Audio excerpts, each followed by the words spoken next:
Salut à toutes, c'est le commandant Tolric. Alors là est la question, quel sera le poids du petit voilier océanique de la première phase du projet Godessarc, donc le petit voilier Godessarc Pakicetus. Va-t-il peser 9 tonnes ou 8 tonnes?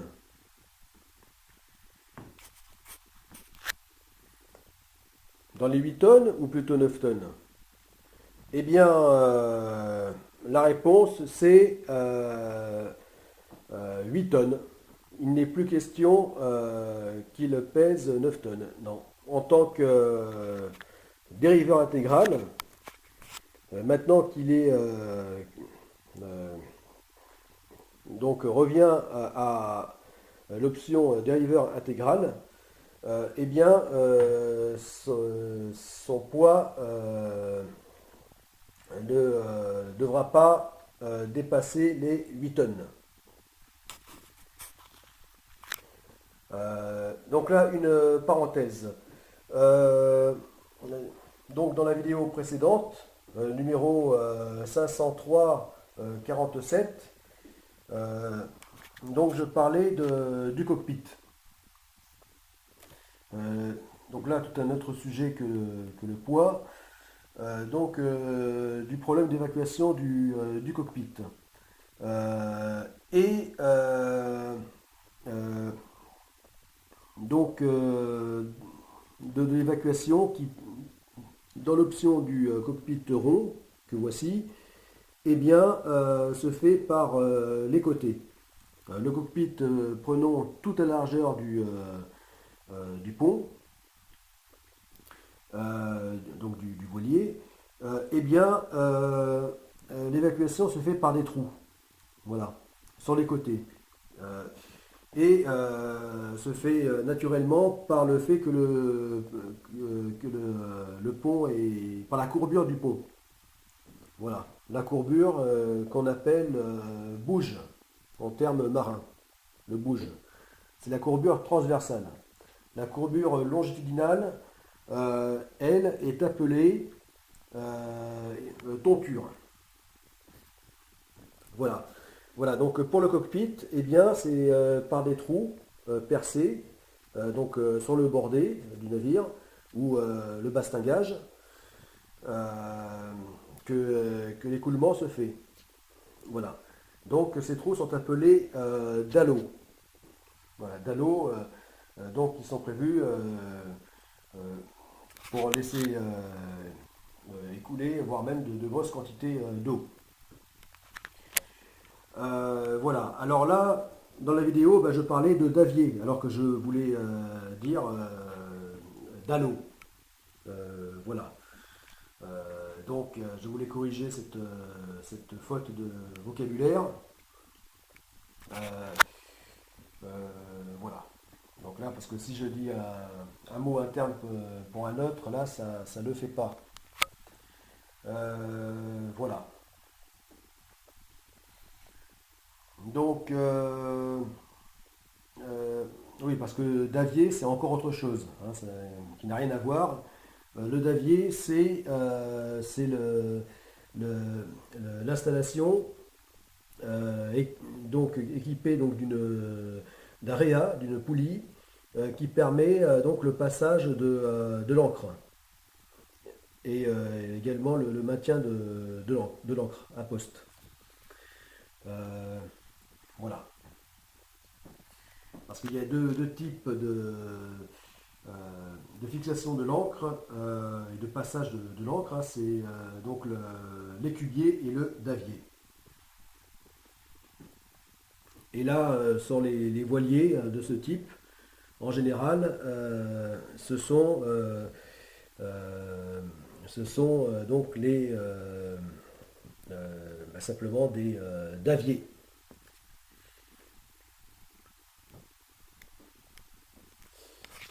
Voilà. Oui, parce que j'en viens à perdre mon vocabulaire euh, maritime, c'est parce que, il faut bien l'admettre, euh, mon, mon passé maritime, mon dernier embarquement remonte à loin maintenant, hein, euh, puisque j'ai été navigant jusqu'en 2005. Voilà, donc mon dernier embarquement remonte à 2005, donc ça fait loin tout ça. Et donc je dois admettre que ça me fait l'effet même maintenant, d'une vie antérieure, tellement que c'est loin. Euh, voilà, donc les termes, euh, le vocabulaire, hein, élémentaire, marin, que j'avais parfaitement en tête, euh, eh bien,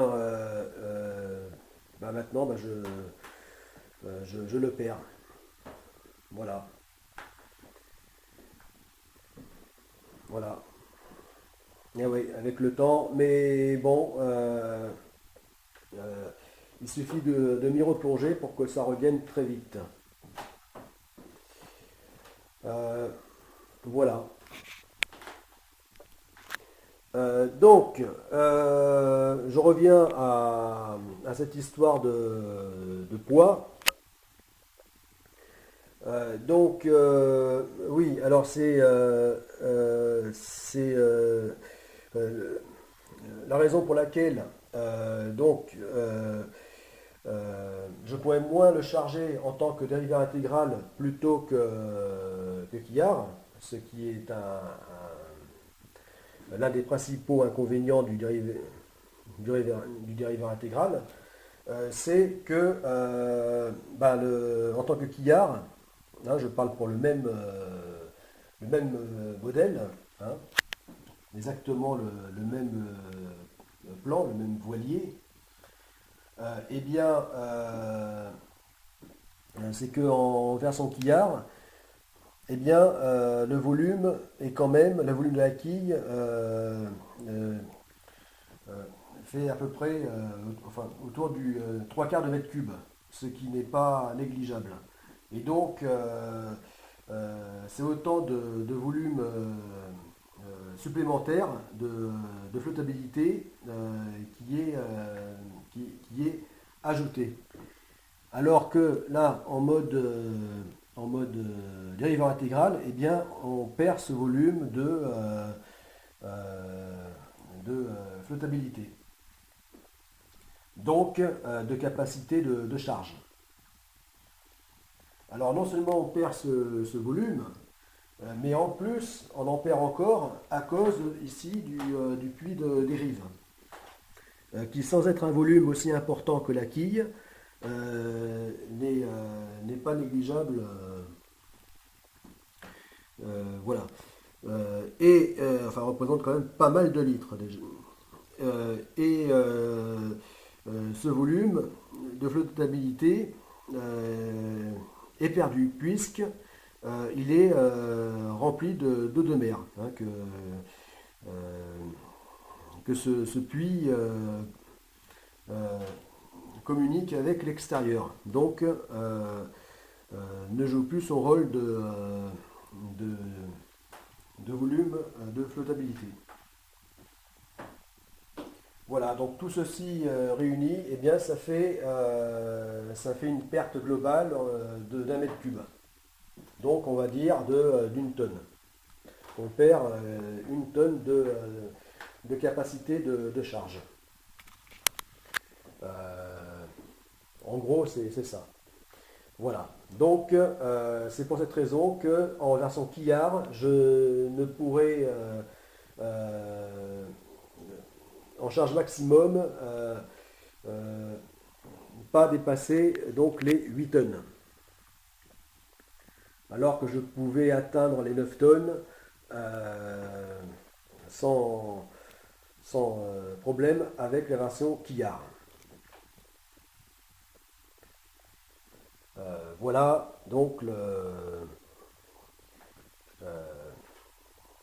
l'inconvénient du quillard.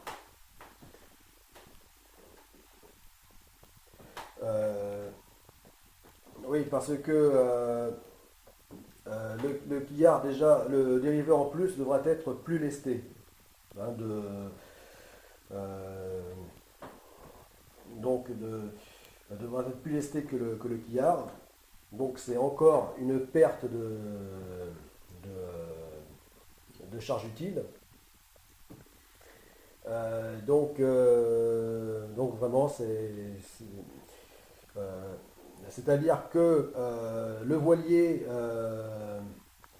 le Chatham XM 330, léger, euh, pèse 5 tonnes. Mais en raison des équipements supplémentaires euh, que j'installerai dessus, donc pour l'immense navigation d'Astago, donc notamment la cage la mini-salle de sport, hein, cage de musculation installée dans le cockpit, eh bien, ajoutera du poids. Et donc, il pèsera plutôt léger dans les 5 tonnes 5. Et même pour ne pas se mentir, euh, proba- probablement que je ne pourrais pas faire autrement que d'atteindre les 6 tonnes. Oui, parce qu'en plus, il y aura aussi le poids des volumes d'insubmersibilité. Euh, bon, voilà,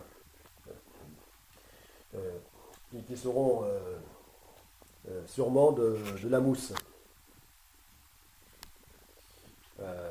Donc, aussi légère soit-elle, ça a quand même un poids. Donc, tout ceci réuni, oui, j'ai peu de chances d'arriver à- à maintenir le poids léger à 5 tonnes. Non, ça sera plutôt 6 tonnes. Voilà. Ceci plus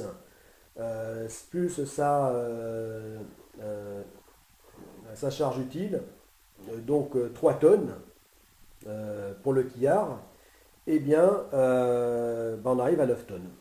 Voilà. Euh, et seulement 2 tonnes, 2 tonnes 5 maximum pour le dériveur intégral. Donc je perds euh, en, on peut même dire je perds beaucoup donc en charge utile pour le dériveur avec le dériveur intégral. Voilà. Donc ça c'est le gros inconvénient, l'un des principaux inconvénients de la version dériveur intégral. Euh, bon, je perds cet avantage donc de la très forte capacité de charge qu'offre le Chatham 33, donc dans sa version, donc plus encore dans sa version quillard.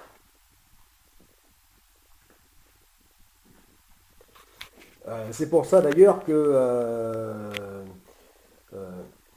je comptais, à une période, je comptais, c'est même plus que ça, j'avais même pris la décision de passer à la version, à la plus grande version de Chatham proposé aux constructeurs amateurs, qui est le Chatham 60, hein, c'est-à-dire le 18 mètres. Voilà, donc le Chatham 33 étant la plus petite version, hein, enfin Chatham 330, avec ses Chatham Extreme 330 avec ses 10 mètres. Donc voilà, donc les 18 mètres, lui, euh, pour un poids à charge, donc à pleine charge de 20 tonnes, donc en théorie, donc il est possible d'avoir une charge utile de 5 tonnes. Voilà, ce qui est plus important. Ah, bah, il faut que je stoppe. Là, je dépasse le quart d'heure. À tout de suite.